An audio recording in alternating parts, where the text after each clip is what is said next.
مرد اپنی طاقت سے وہ کام نہیں کر سکتا جو عورت اپنی اداؤں سے کروا سکتی ہے، عورت اپنے آنسوؤں سے کروا سکتی ہے، مرد کی طاقت سے وہ کام نہیں ہو سکتا۔ میں ایک مثال دیتا ہوں آپ کو۔ فرعون بہت بڑا ظالم تھا، بچوں کا قاتل تھا۔ فرعون اپنی بیوی کی بات مان گیا۔ وقالت امرأة فرعون لا قرة عين لي ولك لا تقتلوه عسى ان ينفعنا او نتخذه ولدا۔ موسیٰ علیہ السلام جب فرعون کے محل میں پہنچے، ان کی ماں نے اللہ کے حکم پر ایک صندوق میں ڈال کے پانی میں ڈالا تھا، اور وہ صندوق پانی میں تیرتے تیرتے فرعون کے محل کے پاس پہنچا۔ فرعون کی بیوی نے صندوق کو منگوایا اور صندوق کو کھول کے دیکھا، اس میں خوبصورت بچہ تھا جو موسیٰ علیہ السلام تھے۔ فرعون کی بیوی نے اپنے شوہر سے کہا، اے میرے سرتاج، آپ نے بہت سارے بچوں کو قتل کروا دیا ہے، اس بچے کو قتل نہ کروانا، یہ بچہ مجھے بہت پیارا لگ رہا ہے، ہم اسے اپنا بیٹا بنا لیں گے۔ اے میرے سرتاج، اس بچے کو قتل نہ کرانا، اسے ہم اپنی آنکھوں کی ٹھنڈک بنا لیں گے۔ فرعون بہت بڑا ظالم تھا، کسی کی بات نہیں مانتا تھا، بیوی کی بات مان گیا۔ اے میری پیاری ماں اور بہنوں، آپ اگر چاہیں تو اپنے بے نمازی شوہر کو نمازی بنا سکتی ہیں، اپنے بے دین شوہر کو دیندار بنا سکتی ہیں، آپ اگر چاہیں تو شوہر کی غلط عادتوں کو چھڑوا سکتی ہیں۔ عورت کہتے ہیں کہ گھر کی ملکہ ہوتی ہے، اور گھر سے سماج بنتا ہے۔ گھر اچھا تو سماج اچھا، اور گھر کس سے اچھا؟ گھر والی سے اچھا۔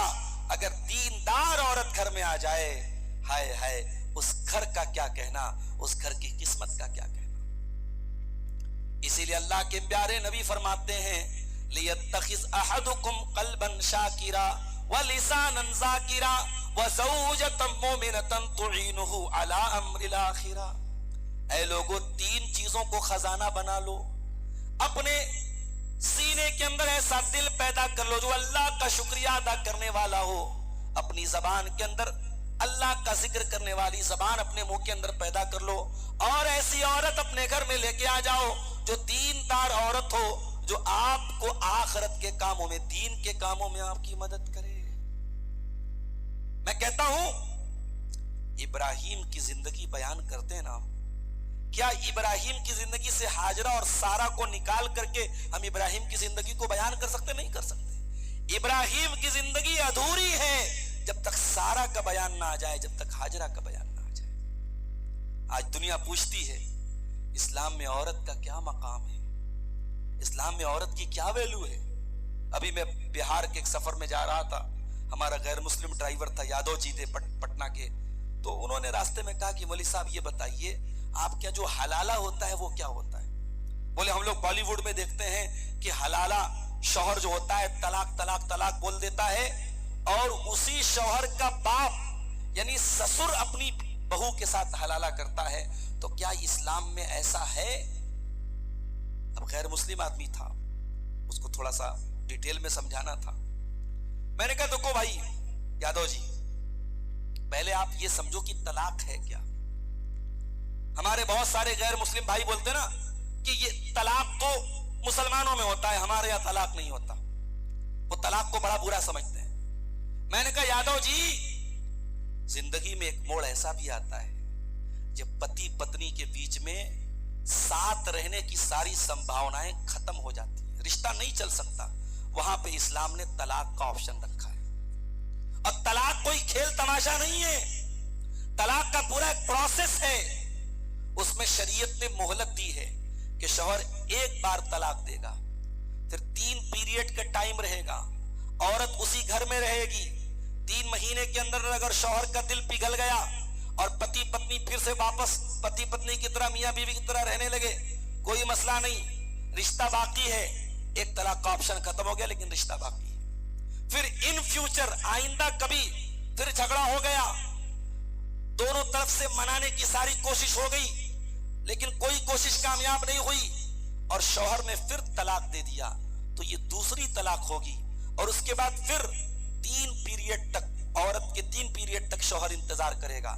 اگر اس دوران دونوں مان گئے، جھگڑا ختم کر دیا، تو میاں بیوی کی حیثیت سے رہیں گے، لیکن دوسری طلاق کا آپشن ختم ہو جائے گا۔ اس کے بعد ان فیوچر کبھی میاں بیوی میں جھگڑا ہو گیا اور کوشش کے باوجود بات نہیں بنی، تو اب شریعت کہتی ہے کہ اب تیری بندوق کی تیسری اور آخری گولی بچی ہے، اب یہ تیسری طلاق ہے، اب یہ طلاق اگر تو نے دے دی فلا تحل لہو، تو اب اس کے بعد تجھے دوبارہ چانس نہیں ملے گا، اب وہ عورت تیرے لیے حلال نہیں ہوگی، حتی تنکح زوجا غیرہ، جب تک وہ عورت کسی اور مرد سے شادی نہ کرے اور وہ مرد کسی وجہ سے طلاق دے دے یا مر جائے، تو اب دوبارہ یہ دونوں میاں بیوی شادی کر سکتے ہیں۔ تو میں نے کہا اسلام نے تیسری طلاق کے بعد ایک آپشن بتایا تھا، اسلام نے طریقہ نہیں بتایا تھا کہ تم 3 طلاق دے دو اور حلالہ کروا لو۔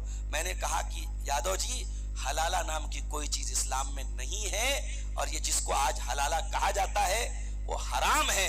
اور میں نے کہا کہ بہو اور سسر کے درمیان تو ویسے بھی کوئی رشتہ نہیں ہو سکتا، سسر باپ کے درجہ رکھتا ہے بہو کے لیے، سسر اسی لیے اسلام میں بہو کو سسر سے پردہ نہیں کرنا ہے، سسر کو بہو کو سسر سے پردہ کرنے کا حکم نہیں ہے۔ تو غلط فہمیاں ہیں میرے بھائیوں سماج میں، یہ پھیلی ہوئی ہیں، یہ غلط فہمی کون دور کرے گا؟ یہ غلط فہمی کون دور کرے گا؟ یہ ہم اور آپ دور کریں گے جب اسلام کو سیکھیں گے، خود بھی سیکھیں گے، اپنے گھر کی عورتوں کو سکھائیں گے، تب ہم اسلام کی ان غلط فہمیوں کو اسلام کے بارے میں ہم دور کر سکتے ہیں۔ آج ہمارے بہت سارے غیر مسلم بھائیوں کے دماغ میں نفرتیں بھری گئی ہیں، اور فلموں کے ذریعے، ویب سیریز کے ذریعے، بالی ووڈ کی فلموں کے ذریعے اسلام کی غلط چھوی ان کے دماغ میں ڈالی گئی ہے۔ میرے ساتھیوں، آج اسلام کیا ہے ہمیں سے بہت سارے مسلمانوں کو بھی نہیں پتا ہے۔ اسلام کا طلاق کا طریقہ کیا ہے ہمارے بہت سارے مردوں کو نہیں معلوم ہے۔ ایک بیوی کی کیا ذمہ داری عورت کو نہیں معلوم، ایک شوہر کی کیا ذمہ داری ہے شوہر کو نہیں معلوم ہے۔ اللہ کے نبی کے پاس ایک صحابی آئے، کہا اے اللہ کے نبی ای النساء خیر، کون سی عورت سب سے اچھی عورت ہے؟ آپ نے فرمایا التی تسرہ اذا نظر وتطیعہ اذا امر ولا تخالفہ فی نفسها ومالہ بما یکرہ، بہترین عورت وہ ہے کہ شوہر دیکھے تو خوش ہو جائے، جو شوہر کے لیے میک اپ کرے، شوہر کے لیے سجے سورے، شوہر کے لیے اپنے آپ کو مینٹین کرے۔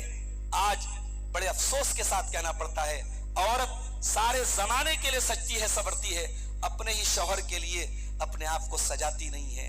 اللہ کے نبی نے فرمایا بہترین عورت وہ ہے جو اپنے شوہر کے لیے اپنے آپ کو سجائے اور سنوارے، شوہر کی بات مانے، اور اپنی آبرو کے سلسلے میں اور شوہر کے مال کے سلسلے میں کوئی ایسا کام نہ کرے جو شوہر کو ناپسند گزرے۔ میرے ساتھیوں، سماج کو اگر سدھارنا ہے تو عورت کو سدھرنا پڑے گا، عورت کو اپنی ذمہ داری کو سمجھنا پڑے گا۔ میری پیاری ماں اور بہنوں، آپ کا کام صرف گھر میں روٹی پکانا نہیں ہے، آپ کا کام آنے والی نسلوں کو بنانا ہے۔ عربی کا ایک شاعر کہتا ہے الام مدرسۃ اذا اعددتها اعددت شعبا طیب الاعراق، کہ ماں جو ہوتی ہے وہ اپنے آپ میں ایک مدرسہ ہوتی ہے، ایک اسکول ہوتی ہے۔ اگر آپ نے ایک اچھی ماں دے دیا سماج کو تو آپ نے ایک اچھی نسل تیار کر دی۔ صحابہ کی مائیں کیسی تھی، حضرت حسن حسین کی ماں کیسی تھی، امام بخاری کی ماں کیسی تھی، امام احمد ابن حنبل کی ماں کیسی تھی؟ ذرا آپ تاریخ اور سیرت کی کتابیں اٹھا کے دیکھیے۔ امام احمد ابن حنبل کہتے ہیں میں چھوٹا سا تھا، میرے باپ کا انتقال ہو گیا، میں یتیم ہو گیا، میری ماں نے مجھے پالا، فجر کا ٹائم ہوتا تھا، میری ماں نقاب پہنتی تھی، چادر اوڑھتی تھی، اور میرا ہاتھ پکڑ کے مسجد میں لے کے جاتی تھی۔ حالانکہ عورت کے لیے مسجد میں جا کے نماز پڑھنا ضروری نہیں ہے، مگر بچے کو نمازی بنانے کے لیے امام احمد ابن حنبل کی ماں اپنے بچے کو مسجد میں فجر کی نماز میں لے کے جاتی تھی۔ اور امام احمد کہتے ہیں کہ مجھے قرآن کا حافظ بنایا میری ماں نے، میں نے قرآن کا حفظ کیا ہے اپنی ماں سے، میری ماں نے مجھے قرآن کا حافظ بنایا ہے۔ میری پیاری ماں اور بہنوں، اپنی ذمہ داری کو سمجھو۔ آج کا دور وہ دور نہیں ہے کہ اپنی آنکھوں اور کانوں کو بند کر لیا جائے، لڑکا کیا کر رہا ہے، لڑکی کیا کر رہا ہے، نہیں، آنکھ کان دل دماغ سب کھول کے رکھو۔ واللہ جن گھروں میں بڑی سختی ہے، لڑکی پردے میں نکلتی ہے، برقعے میں نکلتی ہے، آج ان گھروں میں بھی زنا ہو رہا ہے۔ ان گھروں سے بھی لڑکیاں کالج کے نام پہ نکلتی ہیں اور ہوٹلوں میں پائی جاتی ہیں۔ جن گھروں میں کھلی چھوٹ دی گئی ہے ان کی تو بات ہی میں نہیں کرتا. جن گھروں میں کوئی پردہ نہیں ہے, جن گھروں میں کوئی پابندی نہیں, ان کی میں بات نہیں کرتا. جن گھروں میں بڑی پابندی ہے, بڑی سختی ہے, ان گھروں کی لڑکیاں بھی آج غلط کاموں میں پائی گئی ہیں. اس کا مطلب یہ کہ ہمیں بہت سخت ہونا پڑے گا, اپنے دل, دماغ, آنکھیں سب کو بالکل بیدار کرنا پڑے گا. میری پیاری ماں اور بہنوں, قرآن کریم کی ایک آیت پڑھ کے بات ختم کرتا ہوں. اللہ نے جب سماج کا ذکر کیا, معاشرے کا ذکر کیا, اللہ نے مردوں کی ذمہ داری بتائی تو اللہ نے عورت کی بھی ذمہ داری بتائی. اللہ نے فرمایا والمؤمنون والمؤمنات بعضهم اولیاء بعض. مومن مرد اور مومن عورتیں ایک دوسرے کے ہیلپر ہیں, ایک دوسرے کے مددگار ہیں. یامرون بالمعروف, مومن مرد بھی نیکی کا حکم دیتا ہے, مومن عورتیں بھی نیکی کا حکم دیتی ہیں. وَيَنْهَوْنَ عَنِ الْمُنْكَرِ, مومن مرد بھی برائی سے روکتا ہے اور مومن عورتیں بھی برائی سے روکا کرتی ہیں. وَيُقِيمُونَ الصَّلَاةَ, اور مومن مرد اور مومن عورتیں نماز قائم کرتے ہیں. وَيُؤْتُونَ الزَّكَاةَ, اور زکوٰۃ ادا کرتے ہیں. وَيُطِيعُونَ اللَّهَ وَرَسُولَهُ, اور اللہ اور اس کے رسول کی اطاعت کرتے ہیں. اللہ فرماتا ہے اگر اتنا کام مسلمان مرد کر لیں, مسلمان عورتیں کر لیں, اولئک سیرحمہم اللہ, اللہ تعالیٰ ان کے اوپر رحم کرے گا. پتہ یہ چلا کہ صرف اپنی فکر کر لینا, میں نمازی بن گیا, میں دیندار بن گیا, اتنا کافی نہیں. آپ کو سماج کو بھی لے کے چلنا پڑے گا. سماج میں پنپنے والی برائیوں کو بھی کنٹرول کرنا ہے. انہیں روکنے میں ہمارا رول کیا ہو سکتا ہے؟ بھئی ہر آدمی عالم نہیں بن سکتا, ہر آدمی عالم کا کام نہیں کر سکتا, لیکن پیسے والا پیسے کا استعمال تو کر سکتا ہے. سماج میں جس کو اللہ تعالیٰ نے مقام دیا اپنے مقام کا استعمال تو کر سکتا ہے. جس کو اللہ نے طاقت دیا اپنی طاقت کا استعمال کر سکتا ہے. جس کو اللہ نے زبان دیا زبان. آپ جیسے بھی ہو سکے اللہ کے دین کے لیے آپ غور کر لیجئے میرے بھائیو, آپ کیا کر سکتے ہیں. سماج کی اصلاح کے لیے آپ کیا کر سکتے ہیں, آپ وہ کام کیجئے.